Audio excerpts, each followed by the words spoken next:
Sir అప్పటి ముఖ్యమంత్రి కేసీఆర్ వెళ్తూ అంటే వెళ్ళక ముందే మళ్ళీ వస్తామనుకున్నట్టు ఉన్నారు వాళ్ళు. పార్టీ ఆఫీస్ కోసం గండిపేట వద్ద కుకాపేట దగ్గరలో దాదాపుగా 11 ఎకరాలు తీసుకున్నారు. కేవలం అక్కడ 100 కోట్ల పైన నడుస్తుంది రేటు, కానీ వీళ్ళు తీసుకుంది కేవలం 3 కోట్లకే. దీన్ని ఎలా చూడాలంటారు? అంటే రకరకాలుగా ఎక్కడ పడితే ఎక్కడ నొక్కారనుకోవచ్చా?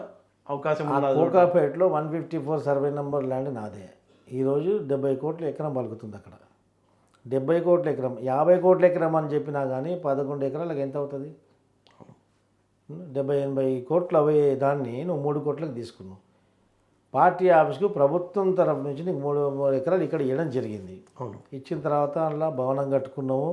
ఆ భవనంలో వాణిజ్య కార్యక్రమాలకు, కమర్షియల్ ఎస్టాబ్లిష్మెంట్స్కు ఏ విధమైనటువంటి కార్యక్రమాలు, కమర్షియల్ కార్యక్రమాలు ఉండకూడదని చెప్పేసి నిబంధనలతో కూడినటువంటి, షరతులతో కూడినటువంటి మీకు కండిషన్తో మీకు ఇచ్చారు. అది దాంట్లో నువ్వు ఏం చేసావు? అలా టీ న్యూస్ ఆఫీస్ ఇప్పావు. అవును. టీ న్యూస్ ఆఫీస్ ఇప్పి నువ్వు అక్కడ వ్యాపారం చేస్తున్నావు.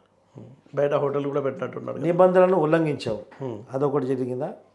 అయినప్పటికీ కూడా నువ్వు దేశానికి ఉద్ధరించింది ఏంద్రా ఆయన? నీకు 11 ఎకరాలు పార్టీ ఆఫీస్కి ఏం సంగనాక నీకే? ఒకటి ఈ నగరంలోనే బంజారాహిల్స్లోనే ఒక రాష్ట్ర కార్యాలయం ఇక్కడ ఉంది. అంటే మళ్ళీ ఆ పేరుతో చందాలు రాష్ట్ర కార్యాలయం ఇక్కడ ఉంది. అవును. ఇది ఉన్నాక కూడా మళ్ళీ బంజారాహిల్స్ రోడ్ నెంబర్ 10లో మళ్ళీ అక్కడ కూడా కేవలం 100 రూపాయల గజంతో మళ్ళీ అక్కడ కూడా ఇంకో ల్యాండ్ తీసుకోవడం జరిగింది నగర కార్యాలయంకు. ఓకే. నగర కార్యాలయంకి మళ్ళీ ఇంకో భూమి తీసుకోవడం జరిగింది. అది కాకుండా ఈ పార్టీ కార్యాలయం, కేంద్ర కార్యాలయం అని చెప్పేసి ఒక ట్రైనింగ్ సెంటర్ అని చెప్పేసి అక్కడ 11 ఎకరాల భూమి నువ్వు అక్కడ తీసుకోవడం జరిగింది. నీకు రాష్ట్ర కార్యాలయానికి, నీ యొక్క కార్యకర్తలకు, నీ యొక్క నాయకులకు రావడానికి కావాలంటే కొంగర్ కాలానో, శంషాబాదో, షాద్నగర్ లేవా? ఈరోజు కోకాపేట అంటే మొత్తం ఏషియాలోనే అత్యంత విలువైనటువంటి స్థలం అది. అవును. అలాంటి స్థలం నీ పార్టీ ఆఫీస్కి అవసరమా? నువ్వు ఏం ఉద్ధరిస్తున్నావు? ఎవడు అయ్యే సొమ్ము? ప్రజల సంపదను ఆక్షన్ చేసి అమ్మేస్తావు. ప్రజల సంపదను పెంపొందింపే దిశగా ఏ ప్రభుత్వమైనా పనిచేయాలి, కానీ ప్రజల సంపదను కొల్లబెట్టే దిశగా ప్రజల సంపదను నాశనం చేసి భవిష్యత్తులో ప్రభుత్వానికి సంబంధించినటువంటి ఆస్తులు ఏవి లేకుండా అలాగే వచ్చినట్లు అమ్ముకుంటే భవిష్యత్తులో ఈ చెట్ల కిందనో టెంట్లు వేసుకొని నది ఒడ్డునో అసెంబ్లీ నిర్వహించుకునే పరిస్థితి వస్తుంది. కిరాయి కొంపలలో ఈ గవర్నమెంట్ ఆఫీసులు ఉండే పరిస్థితి వస్తుంది. అప్పుడు పాకిస్తాన్కి ఇండియాకి డిఫరెన్స్ ఏముంటుంది? ఈరోజు పాకిస్తాన్లో ఉన్న భవనాలన్నీ చైనా వాటికే చేసుకుంది. వాళ్ళు ఉండడానికి భవనాలు లేవు, పవర్ కట్ అయిపోయి కట్టడానికి బిల్స్ కట్టకుండా పవర్ కట్ ఉన్నాయి అనేకమైనటువంటి ఆఫీసులో. సో ఇండియాని పాకిస్తాన్ లాగా మారుస్తున్నారా? ఈ యొక్క తెలంగాణ పాకిస్తాన్లా మారుస్తావా? సిగ్గు లేకుండా దోసుకుంటూ ఇప్పుడు అందరికి తెలిసింది కదా. దాన్ని మొత్తం ఆ ప్రభుత్వం భూమి కాబట్టి ఆ రిజిస్ట్రేషన్ క్యాన్సిల్ చేసి కూడా ఎక్కువ ఉన్నాయి కదా ఆ పార్టీకి. ఎఫ్డీలు కూడా చాలా ఎక్కువ ఉన్నాయంట కదా. ఎఫ్డీలు కూడా ఎక్కువ ఉన్నాయి. ఏ విధంగా ఎఫ్డీలు అంతగానో వచ్చాయి? ఇలా ఏదో చేస్తూ పోతేనే వస్తాయి కదా పార్టీ. ఏ విధంగా వస్తాయండి అన్ని ఎఫ్డీలు? ఏ విధంగా వస్తాయి? నెలకు దాదాపు 8 కోట్ల రూపాయల ఖాళీ ఇంట్రెస్ట్ వస్తుంది ఆయనకు. అవును. నెలకు 8 కోట్ల రూపాయల ఇంట్రెస్ట్ వస్తుంది. అంత ఎఫ్డీలు ఉన్నాయి. ఆయన సొంత ఎయిర్ బస్ కొనే అన్ని పైసలు ఉన్నాయి ఆయనకు. ఆయన పార్టీ పెట్టినప్పుడు మేము చూసాం కదా. పార్టీ కార్యక్రమాలు నడిపేయడానికి చందాలు తీసుకున్నటువంటి దినం ఆ రోజు. మనుషులకు భోజనం పెట్టలేనటువంటి పరిస్థితి. నీ కేసీఆర్, కేటీఆర్ ఎక్కడెక్కడ అడగతున్నారు నాకు తెలియదా? మీ కవిత ఏడుకు అడుగుతున్నాయి. బతుకమ్మ పేరు చెప్పి జాయిద్ అలీ ఖాన్ దగ్గర 10 లక్షలు అడగపోయింది. నేను సాక్ష్యం దానికి. ఎక్కడెక్కడ వసూలు చేసి మేము చూసాం. వందలు వేలు కూడా మీరు 1000 రూపాయలు కూడా మీరు అడుకొని పోయారు. అలాంటి పరిస్థితి నుంచి ఎన్ని లక్షల కోట్ల రూపాయలు మీరు ఏ విధంగా ఎఫ్డీలు వచ్చినాయి మీ పార్టీకి? మీ పార్టీ అంతగానో మేము ఉద్ధరిస్తుందని ఎంతగానో డబ్బులు జమ అయ్యాయి.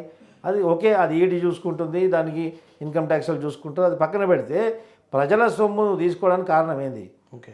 అదే కాకుండా అనేకమైనటువంటి భూములు వాడు ఎవడో తుగులకు నా కొడుకు చెప్పినంట నువ్వు పట్టడు పోతే రాజమండ్రి జైలు వేస్తారా పోయి నిన్నంటే రాజమండ్రి జైలుని మొత్తం యుద్ధ ప్రాతిపదికన జైలుని గులగొట్టేసి అందరినీ పిచ్చోళ్ళని చేసి కార్పొరేట్ సూపర్ స్పెషాలిటీ హాస్పిటల్ కడుతున్నా అని ఖైదీలందరినీ అక్కడిక్కడ పంపించేసి జైలుని గులగొట్టేసాడు. జైలు గుల్లగొట్టి ఒక రాయి పెట్టి శంకుస్థాపన చేసి సూపర్ స్పెషల్ హాస్పిటల్ కడతా, హెలిప్యాడ్ కడతా, ఎయిర్ అంబులెన్స్ పెడతా అన్నీ పెట్టేసి అక్కడ ఏమి లేదు గుండుసున్నా. అదే కాకుండా ఆ 52 ఎకరాల స్థలం జైలు గుల్లగొట్టినట్టు వరంగల్ జైలు భూమిని తీసుకెళ్ళి బ్యాంక్ ఆఫ్ మహారాష్ట్రకు 1000 కోట్లకు మార్టిగేజ్ చేసి కుదవ పెట్టిండాడు.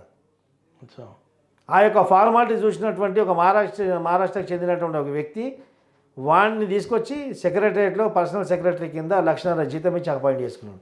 ఓకే. అంటే ఇక్కడ ఉన్నటువంటి యువకులు విద్యావంతులు చదువుకొని ఒక్కొక్కరు ఉస్మానియా యూనివర్సిటీలో 4 పోస్ట్ గ్రాడ్యుయేషన్ చేసినాక కూడా వాళ్ళకు ఉద్యోగాలు దొరకట్లేవు. హాస్టల్లో పడి మొత్తం వాళ్ళు సడాస్తుంటారు. అక్కడ తెలంగాణ పౌరులకు నీ ఉద్యోగం వేసాదు కదా, మహారాష్ట్రలో తీసుకొచ్చి 1,00,000 జీతం వచ్చి ఉద్యోగం ఇస్తావా? సిగ్గు శరము నాదరాబాయ్ నీకు ఏంది ఇది కథ? ఆ జైలు భూమి ఎట్లా మార్టిగేజ్ చేసిండు, ఆ మార్టిగేజ్ చేయడానికి క్యాబినెట్ ఆమోదించడం ఎట్లా ఇచ్చింది? అయినా కానీ క్యాబినెట్ ఏం క్యాబినెట్, ఆ జోకర్లు బ్రోకర్లు ఉన్న క్యాబినెట్లు. ఒక్కడు ఓషున్న క్యాబినెట్లో, ఆ క్యాబినెట్లో ఒక్కడు ఓషున్న మంత్రి కాదు, ఒక్కడికి తెలివిన మంత్రి కాదు, అంతా దద్దమ్మలేయాలి.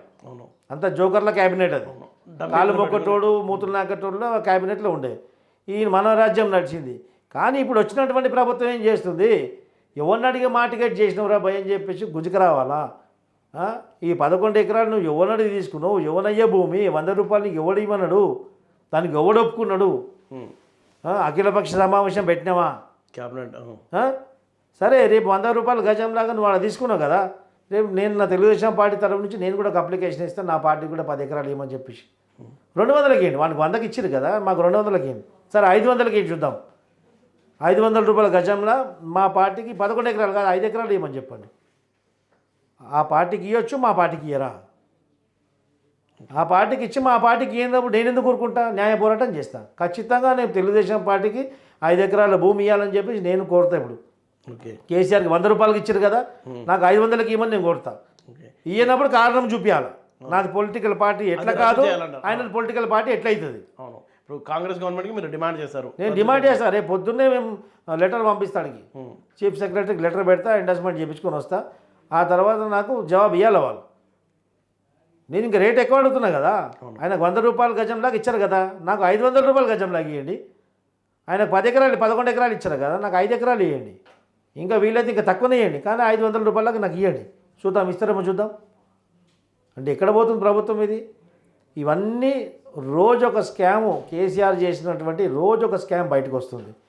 ఈ ప్రభుత్వం నిమ్మకు నీరెత్తినట్టు, చూసి చూడనట్టు ఏదో చేస్తున్నాం, అది చేస్తున్నాం, ఇది చేస్తున్నాం, దావాస్ పోని, ఫిలిప్పీన్స్ పోని, రష్యాకి పోని, ఎక్కడన్నా పోని అయినా ఈ తిరిగేసి వచ్చి మేము ఇన్వెస్ట్మెంట్ చేస్తున్నాం, అవి చేస్తామంటే ఎన్ని ప్రలోభాలు పెట్టినా ఈరోజు ప్రజలు మొత్తం భూతద్దంలో చూస్తున్నారు మిమ్మల్ని. ఈగలు అయితే వాచ్ చేస్తున్నారు. ఒక కింద నేల మీద తిరుగుతున్నటువంటి పాముని పైనుంచి గద్ద ఏ విధంగా చూస్తుందో ఈగలై ఆ విధంగా చూస్తున్నారు. తెలంగాణ ప్రజలు అట్లా చూస్తున్నారు అనమాట మిమ్మల్ని. మీరు ఏ ఒక్క తప్పు చేసినా మిమ్మల్ని ఇసిరి బయటపడేయడం ఖాయం. తస్మాత్ జాగ్రత్త. ఒళ్ళు దగ్గర పెట్టుకొని కేసీఆర్ స్కామ్లు బయటికి తీసి బాధ్యులైన వాళ్ళని పొక్కలో దోస్తేనే మీరు యొక్క నిజాయితీ నిరూపించుకుంటారు. లేకపోతే మాత్రం మీ గుడ్ బై చెప్పే దినం చాలా దగ్గరలో ఉంటుంది.